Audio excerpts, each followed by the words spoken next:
Hey, welcome to the Bluejay Banter post-game show. We are live here at Let It Fly. What a huge, enthusiastic crowd we had here today, and what a second half by the Blue Jays, holding Butler to 22 points as they roll to a huge win, much-needed win ahead of Tuesday's huge showdown with number 1 UConn. I'm Tim Kruger, as I said, flying solo today. Nobody wants to do the show with me anymore. I think they're tired of me.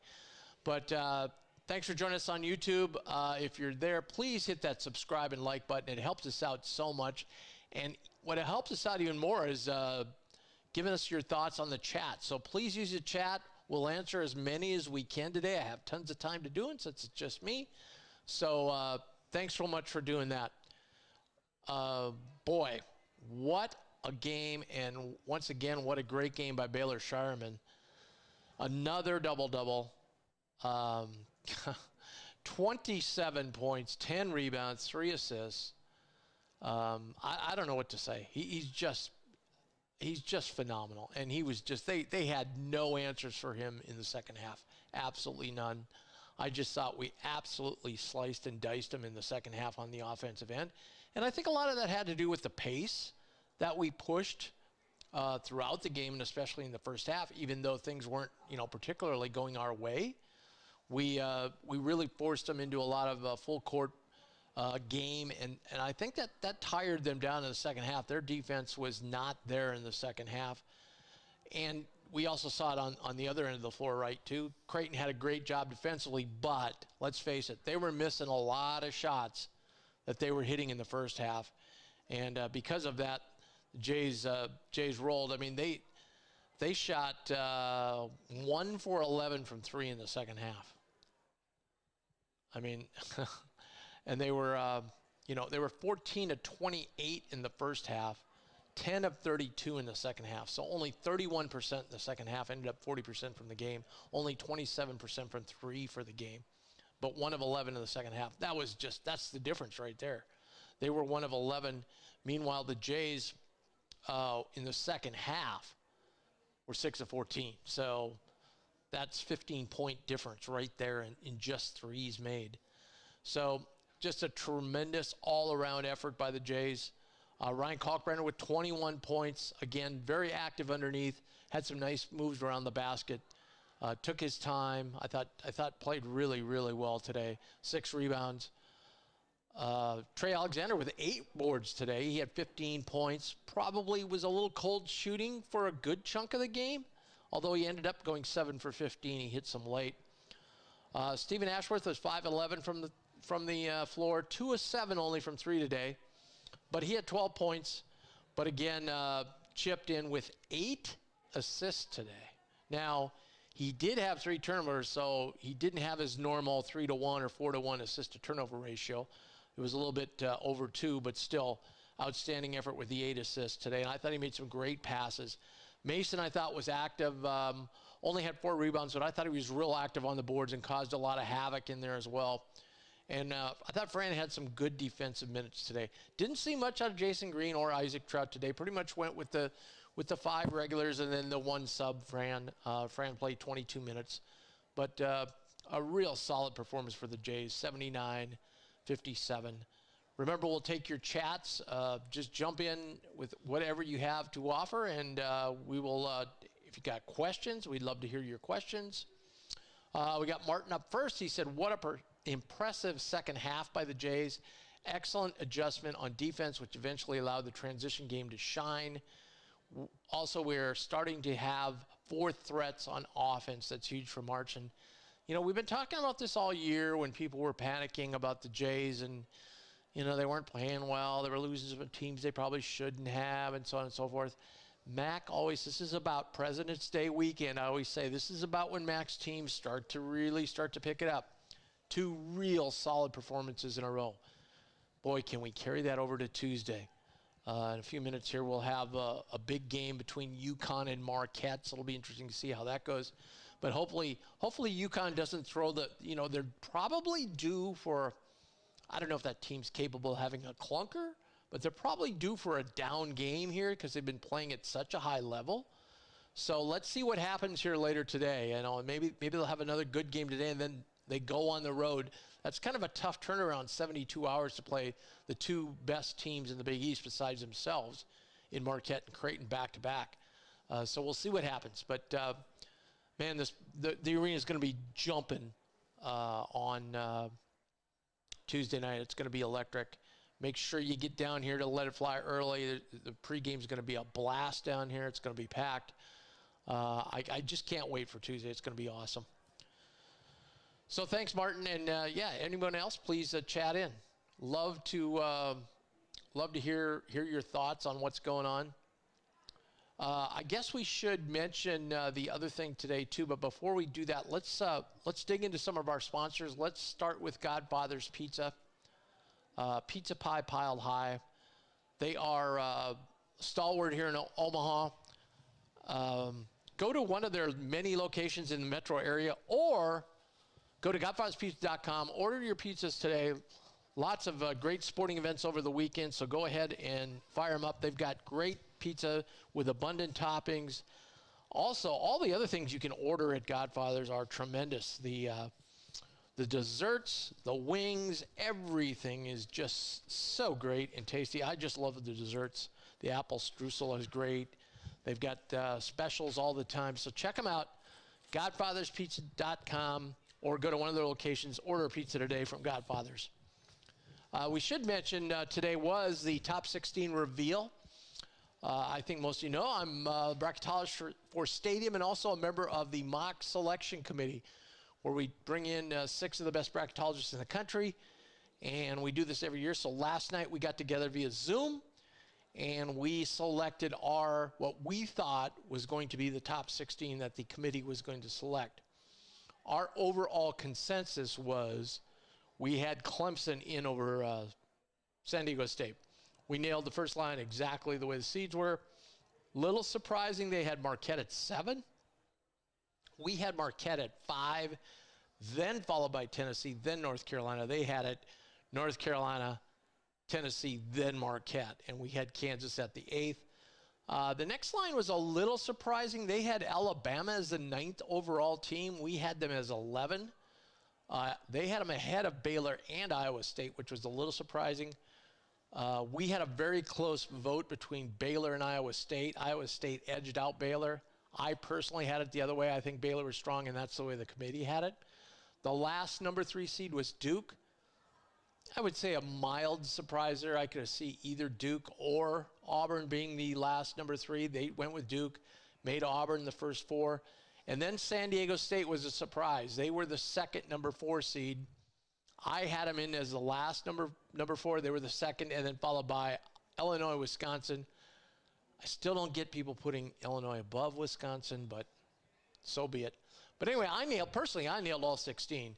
I know the Creighton staff was thinking Creighton should have been in there. Really questioned me why I didn't have them in.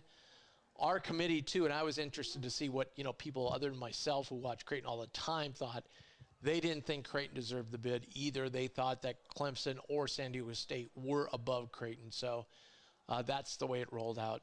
So the Jays were in the consideration, though, and the committee would have had them as a 5 seed. Personally, you're a 4, you're a 5. To me, that really doesn't make a lot of difference. All it means is the different colored jersey, because when you're a 4 seed, you really don't get a choice of where you're going. You might, the first seed today, the first seed was Auburn. Okay, they're going to get to go to that one other slot. The rest of the slots are going to be 2 to Spokane, 1 to Salt Lake. So if we end up in 4 or 5, we're going west most likely. And we have a 50% chance of going to Spokane, which probably isn't ideal because Spokane's a little tougher to travel to than, say, Salt Lake or Indy or any of these other sites. So, but at any rate, that's how that rolled out. Now, the Jays have plenty of room, and they started today by a solid 22-point win. Obviously, will help the computer metrics. That's a start to start moving up the ladder.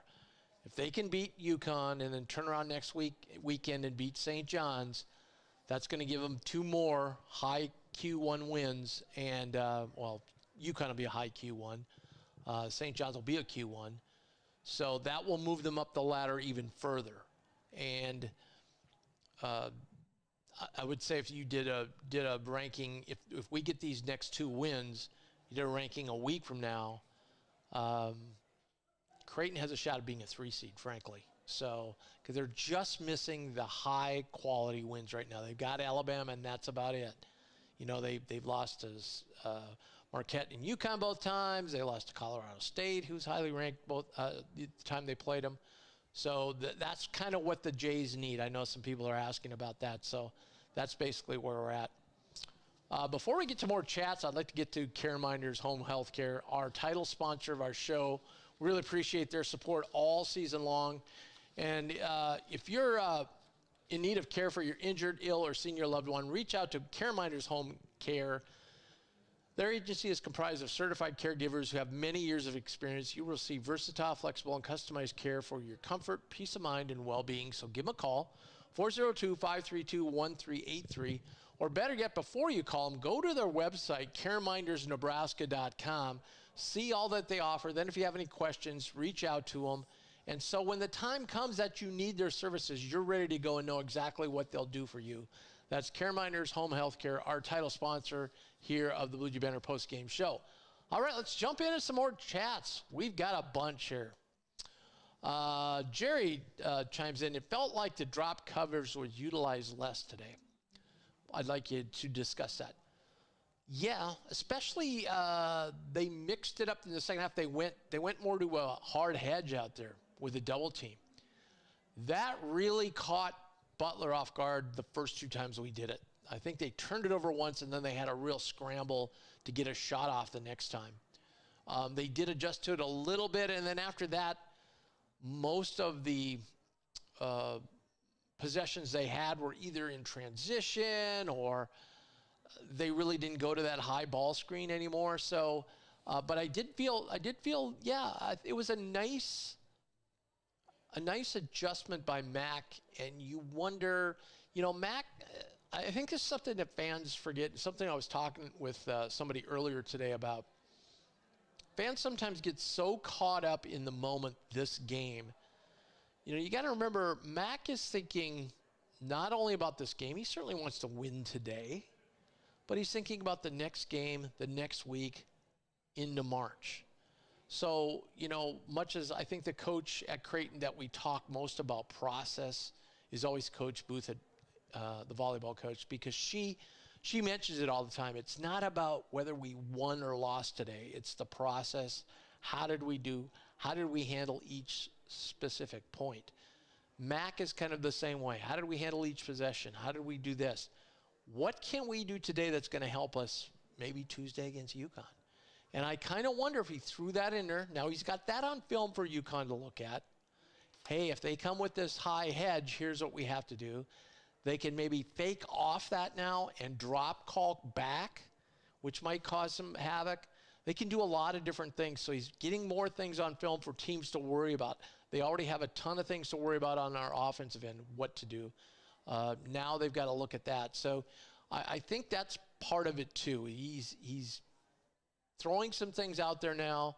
You know, now's the time to start doing some different things, and let's try it out. We're up by 10 points. Let's come with the trap here. Let's do this today. Let's find out how this is going to work. Let's get it on film for ourselves so we can self-scout ourselves and see how it's going to work. But I like the wrinkle, and you know, it doesn't surprise me from Mack. I mean, let's face it, he's one of the best coaches in college basketball.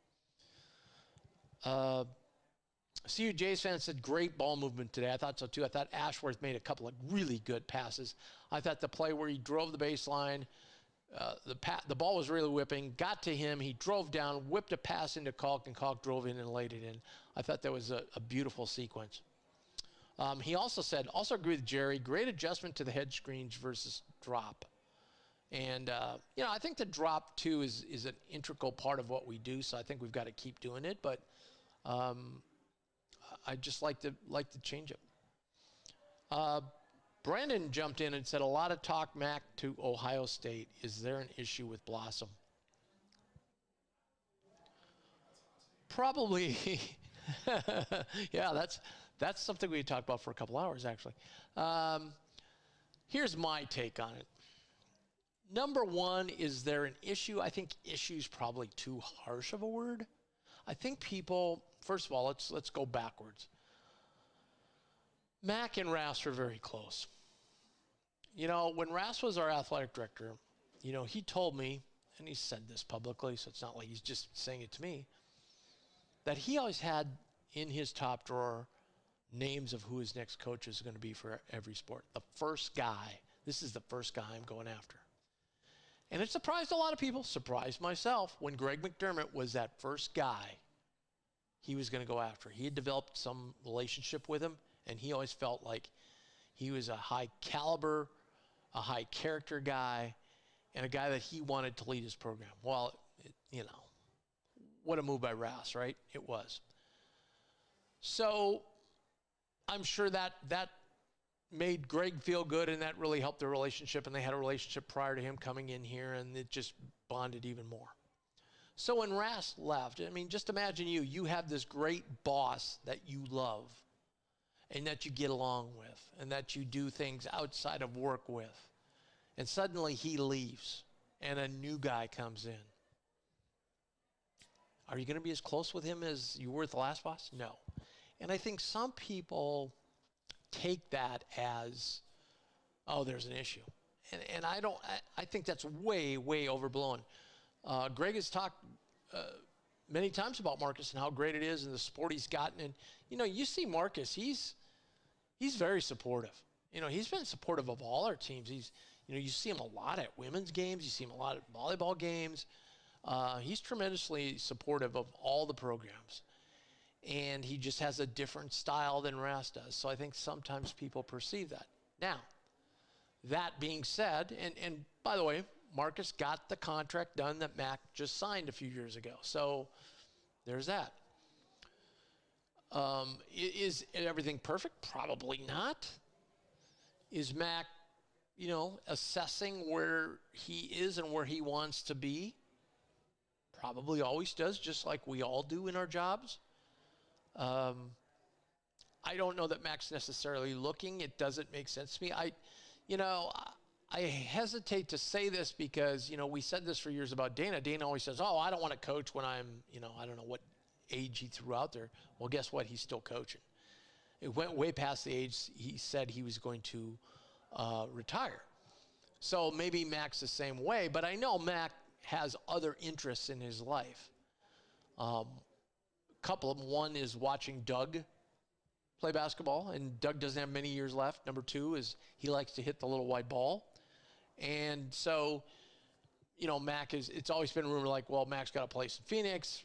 Maybe he wants to go down and coach Arizona State for a couple of years if Hurley left and then just retire down there. That, to me, would be more plausible than this. Now, we all know what happened the first time. Mack's name is going to be linked to Ohio State every time there's something going on there, simply because Ohio State flew out here. Mack got on their plane at the airport.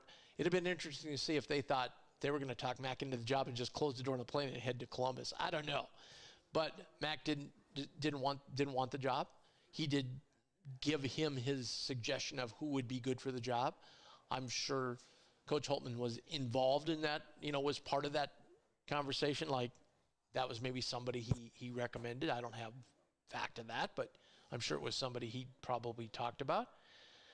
And so when the Ohio State job opened up, because Chris Oldman got fired this week, naturally his name's going to come up. Somebody this week said, why would Mack turn it down before when that program was in pretty good condition and now go when it's way worse condition? That doesn't make a lot of sense. Now, what does make a lot of sense is his buddy, Ed Cooley, just kind of left Providence and went to Georgetown. Kind of the same situation. You got a grade here. Mack's got a grade here. Now he's going to go and do this unknown where this program is struggling. You know, Cooley did the same thing. They're best friends. I think what really got this going was Tuesday after the game. Cooley's last comment was, you have a great coach here. I sure hope you appreciate him. People started reading all kinds of things into that comment. So, now, would it be the biggest shock of all time if Mack went to Ohio State? No, it wouldn't be the biggest shock of all time, but I would be very surprised. But that's kind of where we sit right now. I don't, you know, nobody knows how this administration is going to go now. And look, I don't think Mack I don't think Mack talks on a regular basis to Father Hendrickson. I just don't think he does. But he's involved in the whole thing going on right now too. So look, in the end, it's Mack's call, right? If first of all, will they call him? I would say, just me, if you're Ohio State, you came to him once and he didn't want to come. Now, the athletic director that was in charge then is not going to be in charge now. He's on his way out. So I don't know, it's probably a little different dynamic, but I would think if you went to a guy once and he didn't come, now you're going back again? I don't know. It doesn't make sense to me. But, hey, like I said, weirder things have happened. It could happen. I don't think it will. That's where I'll leave it. And it's too early. The other thing, too, is,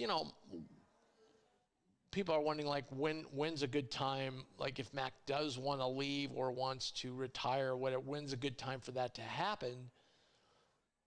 He just has got 3 guys coming in, one of the top recruiting classes in the country. I don't think maybe this is the time he wants to do it. I think he desperately would like to get to a Final Four, and obviously we're within a play of doing that last year. He knows this team has a lot of opportunities to get to a Final Four again this year. I know at times it doesn't look like it during the year, but we still do, especially what Sean Miller said after the Xavier game, the comments he said. He's played all the top teams this year, and he said Creighton can hold their own against any of them on a neutral floor. No doubt in his mind. So this is still a team that can get to where we want to go. If Mack went to a Final Four here, then I think it would be different. And look, we don't, everybody's expecting this whole team to be blown up. Let's slow down on that. Let's wait for the season to play through and then take a look. There could be a couple guys back that you don't expect coming back. And if that happens, you team those with the wonderful recruits you got coming in. And remember, not only do you have, guys like Josiah Doetzler and Jason Green and Isaac Trout, all his freshmen, you got a guy like Sterling Knox, who they were very high on in the preseason, who's redshirting. So a lot of stuff going on. But so I would just say, don't worry about that. We've got 2 weeks of, these next 2 weeks are going to be enormous here for Creighton. You've got UConn at St. John's, Seton Hall, Marquette. My goodness. We've got a big 2 weeks coming up here. And then we have one game the following week, Villanova, and then we go to the Big East tournament. So, we got a lot going on here. So we can worry about the offseason stuff much later. We got all kinds of time talking that. But thanks for the question, Brandon. It was an excellent question and one that's on the thought of a lot of Jays fans. But right now, I'd like to talk to you about Equitable Bank. It is the bank of Bluejay Banter. Please, if you need a bank and you're looking for a bank that, you're just looking for a new banking system and a new place to do your banking, go to Equitable Bank. They will take care of you. Fantastic 2 locations on Pierce Street in the Elkhorn area and just north of the Schwab headquarters in their original location here in Omaha. They are fantastic. I was in there yesterday. They just jump out of their chairs to help you and ask you anything, if there's anything they can do for you. Tremendous service. Doug Nodgaard does such a terrific job with both branches here in Omaha. So check them out today, Equitable Bank. We take banking personally, and they do answer the phone on the first ring. Unsung hero today, I guess we're going to have to give it to Mason Miller. Got his hands on a couple balls. Got a shot up and down when he was in traffic in the lane. That was something everybody's been clamoring for him to do, and he did that today, so that was outstanding. Worst call, I thought the worst call, and this really is ticky-tacky, but I thought on Ashworth, I don't know what the officials want players to do. So he's out guarding, he's on the perimeter guarding. There was contact, could have been called on him, could have been called on the guard, nothing happened. Then the guard is going to take it to him, so the guard is being physical with him and bumping into him. Then there's another bump. Then Ashworth kind of bodies him a little bit as he's going toward the rim, does the Euro step, which every time he does it looks like a travel to me, and then goes up for the shot. No whistle yet. Then goes up for the shot. Then there's a whistle. There was no contact, and they called a foul. And they called a foul on the bump that happened, 3 seconds earlier. That's just terrible officiating. Like, you're letting the game be physical, and then you call that. I thought today, here's what I've seen. Like, the last 2 games, Georgetown and this game, I thought the physicality has dropped a little bit. Like, they're calling it closer than they had let go all throughout the whole season. Now, if you want to keep doing that, that's fine. There was still physical play today. I thought there was a couple of times where the Jays could have been called for a foul, and they weren't because the refs let it go, physicality-wise. But I just want him to be consistent. Like, if you're going to let Ashworth and the guy who's guarding bump each other all the way, then don't call a ticky-tack one when they get into the lane and there's a shot. You've got to be consistent with it. And that's what I'd like to see the officials do. Hey, it's a tough job. I get it. All right, now, opponent preview. Do we really need to preview UConn? I'm not sure that we do. 7:30 tip, it's just going to be rocking in here. UConn's playing right now with Marquette. It's 11:10 UConn, about 13 minutes ago, first half. Should be a dandy game. Should be back and forth. UConn's been playing at such an incredibly high level. I think really if you watched the last 5 UConn games and the last 5 Purdue games, you'd have to say UConn's a better team right now. But from a bracketology standpoint, Purdue was number 1 overall, deservingly so, just because of the number of high-quality wins they've stacked up, because they played a brutal non-conference schedule. So I think that's correct. But I could see if there's one stumble with Purdue, I could see UConn sliding in that number 1 slot. We're going to have to play really well. We're going to have to shoot the ball well. We're going to have to be very tough with the ball because UConn gets out and guards you. We're going to have to really rebound the basketball well and keep clinging from being overly aggressive, grabbing rebounds. We've got to have Mason, Trout, Jason Green, whoever, got to get out on Caravan. Got to limit the three-point touches, three-point opportunities that he gets. And then we've got to have somebody body up on Spencer so he doesn't get those wide open threes and doesn't get those drives into the lane. I think Trey will probably take Newton, I would guess.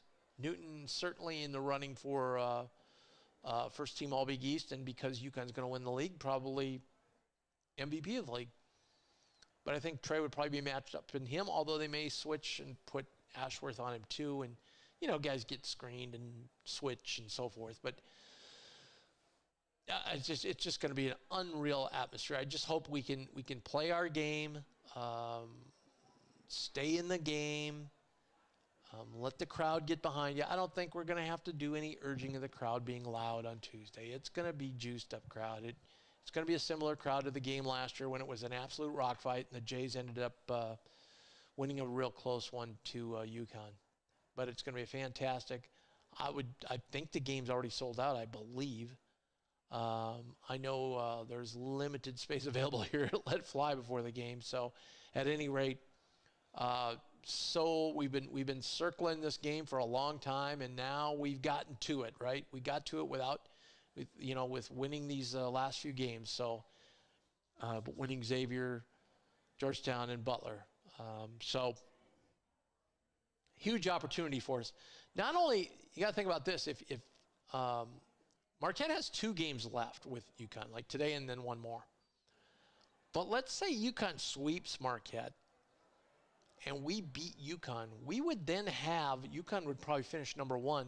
So the first tiebreaker when you tie is going to be head-to-head. Let's say we beat Marquette, but let's say we still end up somehow tie with them in the standings. The next tiebreaker would be you go to the top, the team that's number 1. How did you do against them? We would have won once, they would have lost twice. That ends the tiebreaker. and we would win the tiebreaker over them, which would give us second place. I've said many times, second place is so huge this year because in third place, opening night, you're going to have to play the winner of the 6-11 game. DePaul ain't winning that game, guys. So that's going to be, you know, pick your team. Right now it's like the Xavier, Butler, St. John's, that kind of mix. Somebody could end up sixth. Villanova, somebody can end up sixth there. So you're going to face a really, really, really good team in that game. Then the next game you'd have to face the second best team, which would most likely be Marquette. And then you'd have to face UConn in the final. That's a tough road to go ahead in 3 days. Or if you're the second seed, you get a little bit better. Now you're down into the lower tier of teams in the league, down at the bottom. It probably wouldn't be, well, you would play the winner of the Georgetown and whoever was seventh. So, you know, Georgetown has the capability of beating somebody, I think, on a night, maybe, especially Madison Square Garden. So, anyway, I just think the 2 roads are going to be easier than the 3, just because, you know, the talent is ratcheted up a little bit. So at any rate, that's just my opinion on it. Maybe it won't work out that way, what have you. And obviously you want to finish as high as you can. And obviously, we saw today you're a 5 seed. The committee thinks you're a 5 now. What can you do over the next 3 weeks to move yourself up into a better seed? 3 would be ideal, because then now you're talking about getting more of a, you get to kind of pick where you go. You know what I mean? You don't personally get to pick, but they're gonna get you into a seed. You're not gonna have to go out west. You can go to maybe a Pittsburgh, or you know, if Indy were open, I don't think it will be, but if it was, you'd get to go to Indy, which would be great for Jays fans, right? That's drivable. You can go to Pittsburgh, Indy, you know, one of those sites, versus, you know, pretty much being stuck with either going to Salt Lake, Spokane, or maybe Brooklyn, all the way back to New York again. So at any rate, but 7:30 Tuesday night, biggest game of the year. Get there. It's a stripe out, if anybody cares about that. So look on the Creighton site. It'll show you what to wear. I love it when schools tell you what you have to wear. I just love that. My section's white. I got a brand new white one for Christmas. I'll wear it. All right, but whatever. Anyway, stripe out. It's supposed to be intimidating. Whatever. But, you know, as I said, I don't think you need to worry about everybody being loud for that game. The place will be rocking. Hey, thanks for all the people that chatted. Thanks to our wonderful sponsors, Care Miners Home Health Care, Equitable Bank, and Godfathers Pizza. We've got a whole bunch of new sponsors as well that are joining this team as we head into the postseason. We obviously don't know where we're going to the NCAA tournament yet, but we do know we're going to the Big East tournament. And Bluejay Banter, along with Let It Fly, will be there. Give you fantastic coverage all week long. We will tweet out when we're going to have little things, side deals on YouTube, when we do interviews and have some stuff from the Garden and so forth. And then after every game, we'll be doing a post-game show. It will probably won't be live, but it'll be in the tape variety. But within, I would say, less than an hour after the game, we'll have it up on YouTube. You can see the whole thing. We are going to be doing interviews right at the locker room with players and coaches. So that'll be a big treat for you to tune in to see that. And don't forget, in 2 weeks, right here in this very room, there will be the six of the best bracketologists in the country. We're going to start on Friday. Friday afternoon about 1:30, we're going to kick it off. We'll be here till late Friday. So if you want to come on down to Let It Fly, they're going to promise that they're going to have it on one of the TVs here, so you can grab one of the headsets and listen to what we're talking about. You can come up outside here and take pictures if you want. And then Tuesday, we'll have a small session in the morning. I'm going to take the guys to the Creighton Marquette game in the afternoon. And then in the afternoon to the night, we'll knock out the rest of the bracket. And then Sunday morning, we'll do one last scrub of the bracket. We'll get the bracketing set up. And then about 2 o'clock, 2:30, we will release our bracket 2 weeks ahead of when the selection committee does. And you'll get to see where everybody falls out and where we think. We're very accurate today. Like I said, we only missed Clemson was the first team out. We had them the last team in. Other than that, we pretty much nailed everything across the board. We had Duke and Auburn flip, but other than that, we had everything right on the money. So thanks a lot for joining us. We can't wait to see you Tuesday night, and go Jays.